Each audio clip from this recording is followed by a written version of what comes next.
السلام علیکم۔ وعلیکم السلام۔ تو شاندے پہلیاں پڑھی، پوچھیں کوئی پہلی ہم سے بھی شاندے، کیا پہلی ہے؟ ہری ڈبیا میں کوئی کوئی کے دانے، منہ میں پڑی رہی بوٹی، وہ نہ کھائی کھالی روٹی، بیسیوں کا سر کاٹا ایک نے خون نہ مارا۔ چلو یہ پہلیاں پھر آپ لوگوں نے اس کو تلاش کرنا ہے۔ اچھا آج کون سی کہانی آپ نے سنی ہے؟ ایک بادشاہ اور ایک مکھی، یعنی بادشاہ اتنی بڑی چیز اور مکھی اتنی سی چیز۔ تو یوں تو اس کائنات میں کوئی بھی چیز ایسی نہیں جو اللہ تعالیٰ نے کسی مقصد اور فائدے کے بغیر پیدا کی ہو، چاہے وہ چیز اتنی بڑی ہو یا اتنی چھوٹی سی ہو۔ اس کائنات میں ہر چیز اللہ تعالیٰ نے اپنی حکمت اور مصلحت کے تحت پیدا فرمائی ہے۔ ہر چیز کا کوئی نہ کوئی عمل اور فائدہ ضرور ہے۔ علامہ اقبال نے کیا خوب کہا ہے، علامہ اقبال کی آپ تو نظمیں ویسے بھی نہیں ہے چیز نکمی کوئی زمانے میں، کوئی برا نہیں قدرت کے کارخانے میں۔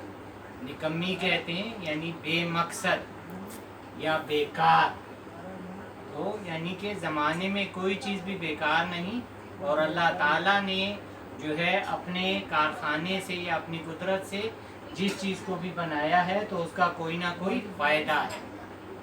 اللہ تعالیٰ نے اس کائنات میں کوئی چیز بری پیدا نہیں فرمائی، اپنے وجود کے اعتبار سے سب اچھی ہیں۔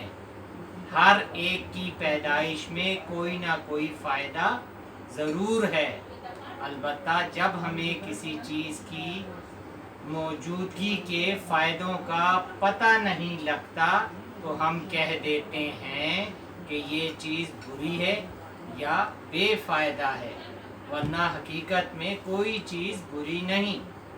تو اس میں یعنی کہ اللہ تعالیٰ نے جو ہے سب چیز بنائی، تو اس میں ہمارا قصور ہے کہ ہم نے اس چیز کے بارے میں معلومات نہیں حاصل کی۔ حتیٰ کہ وہ مخلوقات جو بظاہر موذی کسے کہتے ہیں؟ ایذا دینے والے۔ تو موذی جانور کون کون سے ہوتے ہیں؟ مکھی بھی کہہ سکتے ہیں، سانپ، بچھو، مگرمچھ، اور تکلیف دہ معلوم ہوتی ہے۔ دیکھیں آگے اس نے بتایا مثلا سانپ، بچھو وغیرہ، ان کو ہم اس لیے برا سمجھتے ہیں کہ بعض اوقات یہ ہمیں نقصان پہنچاتے ہیں، لیکن کائنات کے مجموعی انتظام کے لحاظ سے ان میں بھی کوئی نہ کوئی حکمت اور مصلحت ضرور ہے، ان میں بھی فائدہ موجود ہے، چاہے ہمیں پتہ چلے یا نہ چلے۔ ایک بادشاہ کا قصہ لکھا ہے کہ وہ ایک دن اپنے دربار میں بڑی شان و شوکت سے بیٹھا ہوا تھا، ایک مکھی آ کر اس کی ناک پر بیٹھ گئی۔ اس بادشاہ نے اس کو اڑا دیا، وہ پھر آ کر بیٹھ گئی۔